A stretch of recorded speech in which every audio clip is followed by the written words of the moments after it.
Hey there, this is Brian from Troubled Waters. Hey, thanks for being on the call today. You remember yesterday, I asked a question. If God is who He is, what kind of skin in the game does He have? Because we talked about the game being not really a game, but a war between good and evil. So that if I have a choice in front of me to make, which all of us do, whether we're going to live for everything in this world or we're going to live for God. And we answered the question with a website, jesusevidence.wordpress.com. It was a historicity from non-Bible centered scholars that, well, these weren't even scholars, these were evidential witnesses that claimed the historicity of Jesus Christ, that He lived, that He had followers, that He did miracles, that His followers remembered His death, burial, and resurrection, the Lord's Supper, and that He was crucified. So for that, I'm pretty much convinced. But as I've said all along on this journey so far, it's more than that. What did I say initially when we started was I believe in God for the consistency of God, and more so for the kindness, the love, and yes, the salvation of God. So that's a question each of us have to answer. And what we talked about yesterday was I'm born into a world that there is a war between good and evil. As we know, the fall occurred. Satan tempted Eve. And since then, mankind has dealt with sin, which we said is rebellion against God and self-worship. So for me, I answered the question, and that's what I wanted to pose for any atheist agnostics out there. If you're sitting on the fence, yes, God definitely has skin in this fight. John 3:16, Jesus gave His life. He died for the cause. He died the cause of salvation so that you and me can have a relationship with Him, not only Himself, but His Father in heaven eternally. To me, it's a no-brainer.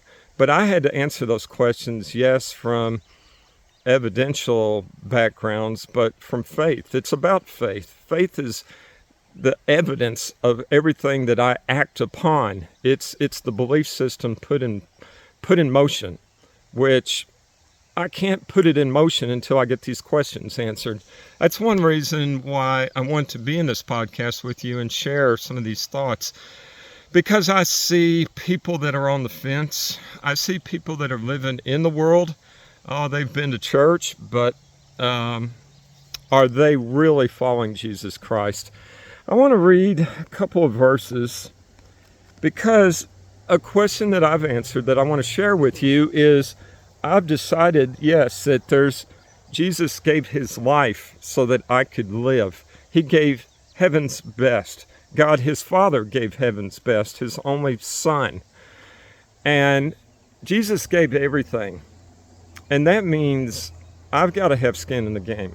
I've got to give everything in this cause. And that is the only response to me in my life. And all of us got to answer that question. But that is the only response that I can come to. And I want to read to you Matthew 16. Sorry, there's a lot of flies and bugs out of here. I want to read Matthew 16, 24 through 27. And this is Jesus' own words. And I'll just read this here real quick. Beginning in verse 24. Sorry about that. Then Jesus said to His disciples, which I'm a disciple, if anyone would come after me, he must deny himself, take up his cross, and follow me. For whoever wants to save his life will lose it. And whosoever loses his life for me will find it. What good will it be for a man if he gains the whole world and forfeits his soul? Or what can a man give in exchange for a soul? Verse 27, for the Son of Man is going to come in His Father's glory with His angels, and then He will reward each person according to what he has done. So each of us has a decision to make. And that's kind of what I wanted to get your thoughts as we discuss this. Christ gave his best. He not only set the example in his life, but in his death. And the sacrifice that he made on the cross, and yes, because of his resurrection, has given me the hope of eternal life. But the question that each of us have to answer is Jesus real? Did it really happen? Is my walk with Jesus, is it personal? Is it consistent? This is not pie in the sky kind of stuff. We've talked about evidence. The evidence is there. So, think with me. I don't want to pressure anybody. My mind's settled. It's not about evidence, but there's sure a lot of evidence out there. But what I've said initially, I think in the third session, was Jesus has been there so many times. If I had a suitcase sitting in my lap, anytime I was in a circumstances, something happened to me, a prayer request, he's been there. You can say imaginary, you can say coincidence. He's been there. So I hope this encourages you. I want to get more into how I'm facing life and want to hear from you. So please like and subscribe.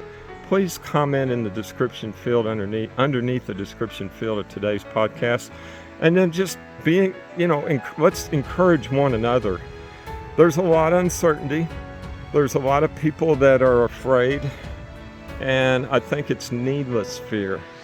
Because if you understand Jesus Christ and you know him and you're truly denying yourself, the implication for denying yourself means that because of my sin nature, if I don't deny myself, I'm going to go down a path that's wrong.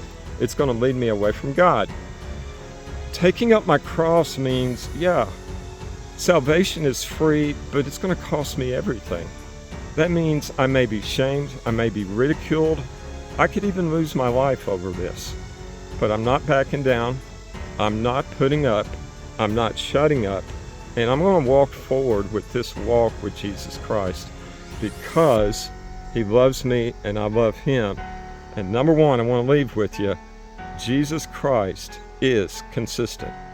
So go and have a blessed day, make it a great and godly day, and we'll talk again tomorrow. Thanks and have a great day.